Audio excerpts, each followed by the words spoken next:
முதல்ல எல்லாத்துக்கும் ஆழ்ந்த இரங்கல் தெரிவிச்சுக்கிறேன். நம்ம தமிழ்நாட்டோட நிலைமை எப்படி இப்படி ஆயிட்டுருக்குன்னே தெரியல பாருங்க. என்ன சொல்கிறதுனே தெரியல. கரூரில் இந்த மாதிரி ஒரு சம்பவம் நடந்துட்டுருக்குது. வீட்டில் அந்த டிவியில் பார்க்கவே முடியல சுத்தமாகவே. ரொம்ப கஷ்டமாக இருக்குது. ஏன் ஃபஸ்ட்டு எல்லாம் குழந்தையெல்லாம் கூட்டத்துக்கு கூட்டிகிட்டு போகிறாங்கன்னு தெரியல. பெரியவங்க போகிறாங்க, சின்ன பசங்க போகிறாங்க, எல்லாருமே போகிறாங்க. முடியாதவங்கெல்லாம் வீட்டில் இருந்து டிவிலே பார்க்கலாம்ல. எதுக்காக இப்படி எல்லாரும் அங்கே கூட்டத்தில் போய் பார்த்தா தான் பார்க்கணுமா? இப்போ இது மாதிரி நடந்துருச்சே, எல்லாரும் இப்போ அழுகிறீங்களே, என்ன பண்ணுறது? நம்ம யாருன்னு இப்போ குறை சொல்கிறது? மக்கள் மேலே சொல்கிறதா, இல்லை பேசினவங்க மேலே சொல்கிறதா, இல்லை நம்ம யாருன்னு சொல்ல முடியும்? குழந்தைங்கள ஃபஸ்ட்டு எதுக்கு லேடிஸாக இருந்தாலும் சரி பரவாயில்ல, வயசானவங்களாக இருந்தாலும் பரவாயில்ல, ஏன் நீங்கள் பொது இடத்துக்கு கூட்டத்தில் இது மாதிரி கூட்டம் இருக்குன்னு தெரியும், ஏன் போகிறீங்க? நீங்கள் டிவிலே இருந்து பார்க்கலாம்ல. டிவியில் தெரிகிறது தான் நேர்லேயும் தெரிய போகுது. நீங்கள் போய் தான் பார்த்து அவங்களுக்கு நம்ம பண்ண போகிறது தெரியப்படுத்தணுமா? நம்ம வீட்டில் இருந்தும் பார்க்கலாம் இல்லையா?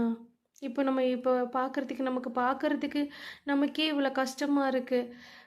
இழந்தவங்களோட குடும்பத்துக்கு எவ்வளோ கஷ்டமாக இருக்கும். கல்யாணம் ஆனவங்க நான் அடுத்த மாதம் கல்யாணம் ஆக போகிறவங்களும் கல்யாணம் பண்ணிக்க போகிறவங்க 2 பேர், பையனும் பொண்ணும் இறந்துட்டாங்கன்னு சொல்கிறாங்க. குழந்தைங்க அத்தனை குழந்தைங்க இறந்துட்டாங்க. லேடிஸ் அத்தனை பேர் இறந்துட்டாங்க.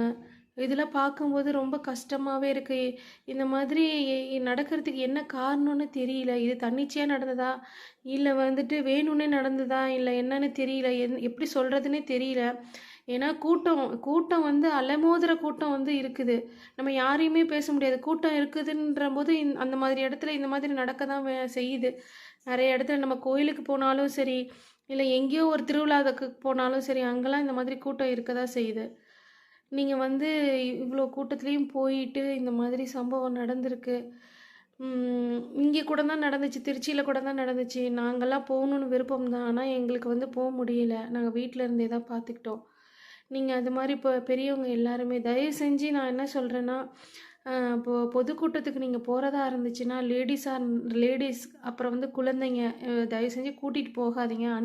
அனுமதிக்காதீங்க. வயசானவங்களும் போகாதீங்க. வீட்டில் இருந்து டிவிலேயே பாருங்கள், நல்லா தெரியுது. நீங்கள் நேரில் போய் பார்த்தா கூட நான் நேரில் பார்த்தா கூட தெரியாது. நான் இன்னொன்று என்ன நியூஸில் பார்த்தேன் அப்படின்னா, ஒரு பொண்ணு சொல்லியிருந்தாங்க, பேட்டி கொடுத்துருந்தாங்க. நாங்கள் அங்கே தான் இருந்தோம், ஆனால் எங்களுக்கு விஜய் வந்ததும் தெரியாது, அவர் பேசுனதும் எங்களுக்கு தெரியாதுன்னு சொல்லியிருக்காங்க. அப்படி இருக்கு